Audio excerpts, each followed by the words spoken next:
I feel good, you look great, I like you, I can't wait.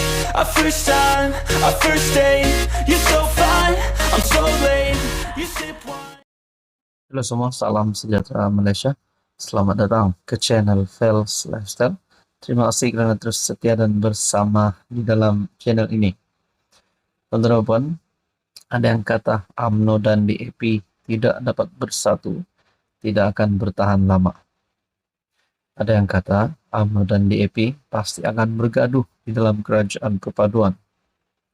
Namun saudara-saudara, kalau kita mengambil hanya satu sudut saja, mungkin kita cerita tentang kes ataupun isu yang berlaku di antara Teresa Kok dan juga Akmal Saleh. Tidak boleh juga. Kita kena lihat keseluruhannya. Karena kita tahu DAP hari ini di dalam kerajaan dan UMNO BN juga di dalam kerajaan. Dan kerajaan masih lagi tetap menjadi kerajaan hari ini. Berkaitan dengan kes Akmal Saleh dan Teresa Kok, adakah ini perlahan-lahan ataupun sedikit akan mempengaruhi status kerajaan perpaduan, yaitu daripada kalangan wakil rakyat DAP ataupun UMNO yang mungkin berpaling tada ataupun protes di dalam pembentukan kerajaan perpaduan hanya kerana kes di antara kedua-dua pemimpin ini.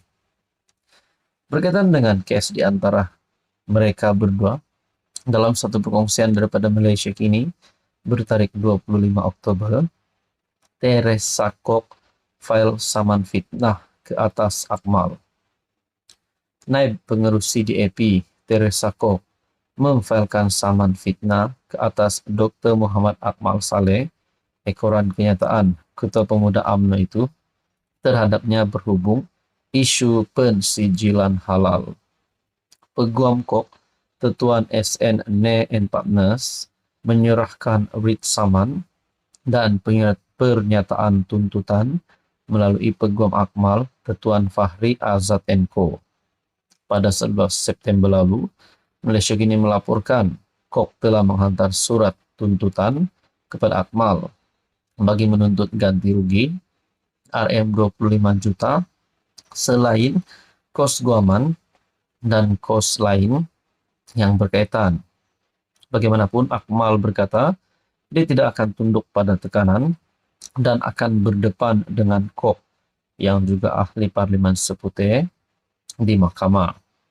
Dalam samannya, Kok berkata kenyataan Akmal adalah tidak benar dan palsu, serta berniat jahat dan bernada perkauman. Saudara-saudara, kalau dengan ini benar, Akmal Saleh perlu membayar ganti rugi RM25 juta disaman oleh Teresa Kok. Adakah beliau sekiranya didapati bersalah, adakah beliau berisiko untuk hilang jawatannya, berisiko untuk dipecat, ditendang daripada UMNO, dan yang paling teruk berisiko untuk ditangkap masuk penjara? Semua ini menjadi persoalan, dan ini bukan lagi cerita kedai kopi, tapi ini benar-benar dibawa ke mahkamah. Teresa Kok file saman fitnah ke atas Akmal Saleh. Halo semua, salam sejahtera Malaysia. Selamat datang ke channel Fels Lifestyle. Tuan-tuan dan puan yang saya amat hormati, mungkin ada di antara Anda yang menonton video ini pada hari ini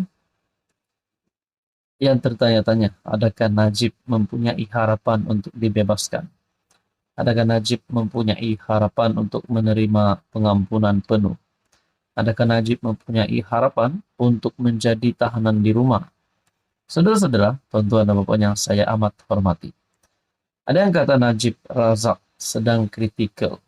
Bukan di dalam keadaan kesihatan Najib Razak, tetapi di dalam keadaan politik.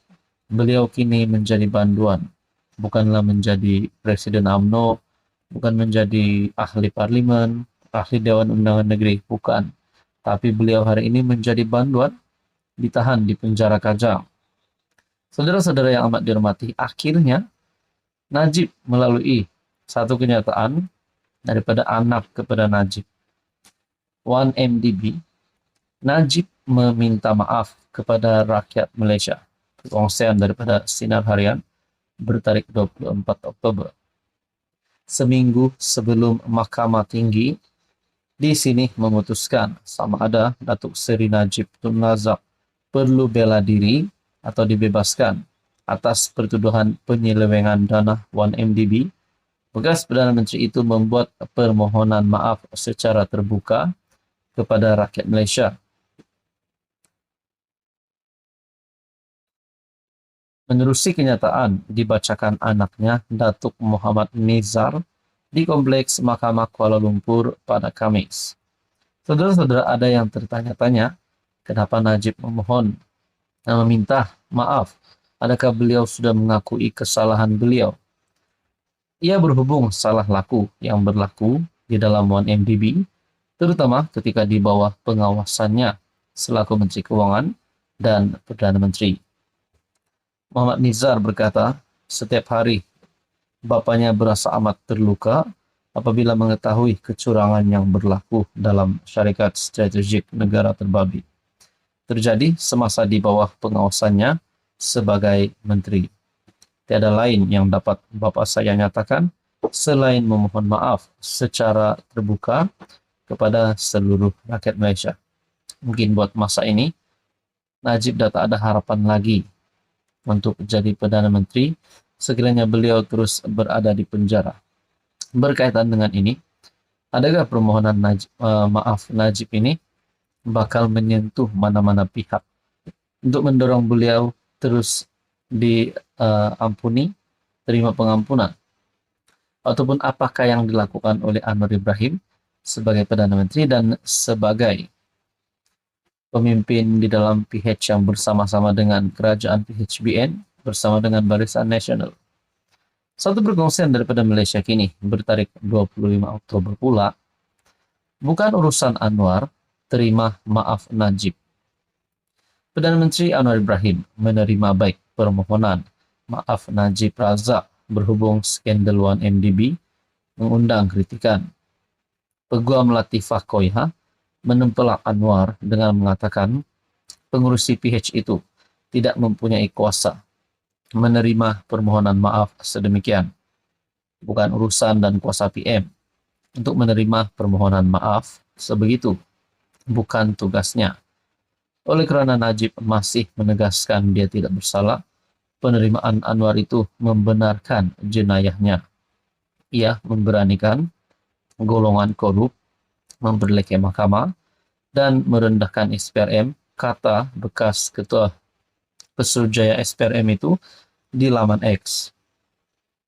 Sementara itu, dalam reaksi segera bekas ahli Parlimen Sepang, Muhammad Hanifah Maidin yang juga pemimpin amanah berkata, penerimaan Anwar terhadap permohonan Najib tidak mewakili semua orang.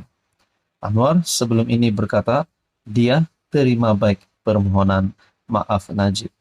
Anwar berkata demikian ketika ditanya wartawan mengenai perkara itu selepas solat Jumaat di Putrajaya. Maknanya, Anwar Ibrahim hanya menerima baik apa yang dilakukan oleh Najib Razak dan bukannya menghalalkan ataupun mengiyakan kesalahan yang dilakukan oleh bekas Perdana Menteri itu. Itu adalah pandangan daripada saya. Saudara-saudara, apa komen Anda?